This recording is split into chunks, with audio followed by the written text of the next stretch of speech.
courage to love. The Little Hedgehog and the Snore Monster. In a forest gently lit by moonlight, there lived a little hedgehog named Prickles. He had a small, brown body covered in neat rows of sharp spines, but his belly was soft and fuzzy.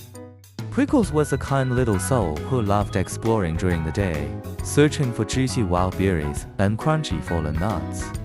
However, when they fell, a mysterious sound always made him afraid, causing him to curl into a tight, round ball. This sound came from a deep, dark cave at the edge of the forest. Every night, as the stars began to twinkle in the sky, a low, rhythmic snore would rumble from within the cave. In the quiet of the night, it sounded especially loud, traveling through the layers of leaves and right into Prickles' ears. He would immediately freeze, puff up all his spines, and his little heart would beat thump-thump very fast.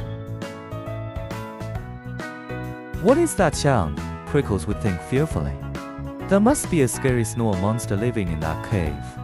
Its roar is so loud, it must be enormous and very fierce.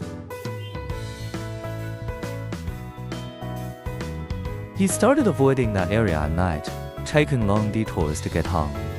Sometimes, he would be in the middle of a lovely dream about eating sweet berries, only to be startled awake by the snore, and then he'd be too scared to fall back asleep.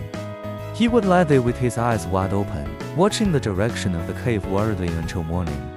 Fear, like creeping vines, had quietly wrapped around his heart, making him feel uneasy every night. Other little animals in the forest sometimes heard the sound too. The rabbits would tense up and prick their ears, and the squirrels would quickly hide deep inside their tree hollows. Everyone was both curious and afraid of the mysterious cave and its resident, but no one had the courage to go inside and investigate. This went on for quite some time. Prickles felt he had had enough of being scared every single night. He wanted a peaceful sleep. He wanted to be free from this troubling sound. One day, on a sunny afternoon, when the snore was absent, he made a very brave decision. "I can't keep running away like this," he said to himself, his voice trembling slightly, but his eyes determined. "I need to go see for myself what this snore monster really is. Even if it's scary, I need to know the truth." He knew that facing a possible monster empty-handed wasn't a good idea. He remembered an old piece of forest wisdom: bringing a gift can often show friendly intentions and smooth over trouble. So, he carefully selected a big, red, wonderfully fragrant apple that he had been saving. He was saving this apple to eat in the winter, but now, it had a more important purpose. At dusk, as the last rays of the sun painted the sky orange and red, Prickles hugged the big red apple and walked slowly, step by step, towards the dark cave.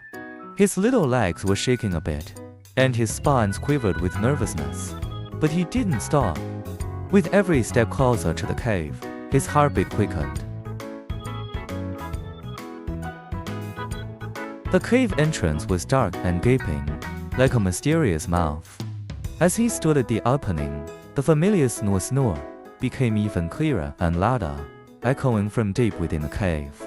He took a deep breath, gathered all his courage, and stepped into the cool, shadowy interior. It was dark inside at first. His eyes adjusted after a moment, using the faint light from the entrance to see. The inside of the cave was drier and neater than he had imagined, with a thick bed of dry grass on the floor. And there, right in the center of the cave, lay a large, furry shape. It was no monstrous creature with sharp fangs. It was a plump, very gentle-looking bear. He was lying on his side, his round belly rising and falling with each breath, his eyes tightly shut in deep, peaceful sleep. The loud snore was coming from his round nose. It was Mr.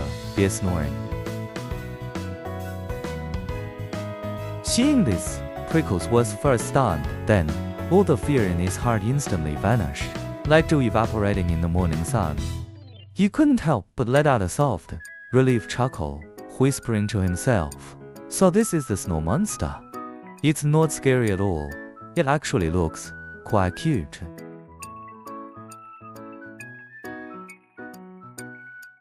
Just then, perhaps smelling the sweet scent of the apple or hearing Prickles' quiet laugh, Mr. Bear's snoring stopped. He slowly opened his sleepy eyes, blinked a few times, and saw the little hedgehog standing before him, holding the apple. "Well, hello there, little one." Mr. Bear's voice was deep and friendly, scratchy from sleep. "Who are you? What brings you to my cave?" Prickles felt a little shy, but he bravely stepped forward and held up the red apple. "Hello, Mr. Bear. My name is Prickles. I thought a scary Snore monster lived here, so I brought an apple. To try and be friends with it. This is for you." Hearing this, Mr. Bear let out a warm, rumbling laugh that seemed to fill the whole cave with warmth. "A Snore monster? Haha. Was it my snoring that frightened you?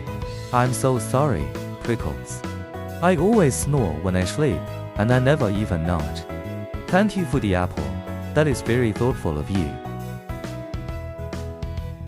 Mr. Bear took the apple and, with his big claws, cleverly split it into two halves. He gave the larger half back to Prickles. "Here, let's share it." And so, in the cave, as it was gradually enveloped by the night, two new friends, one big and one small, shared the sweet, juicy red apple. They ate and talked. Mr. Bear told Prickles stories about hibernation and the other side of the forest. Prickles told Mr. Bear about his daytime adventures. The cave was filled with the sound of happy conversation, replacing the frightening snore that was once there. From that night on, everything changed.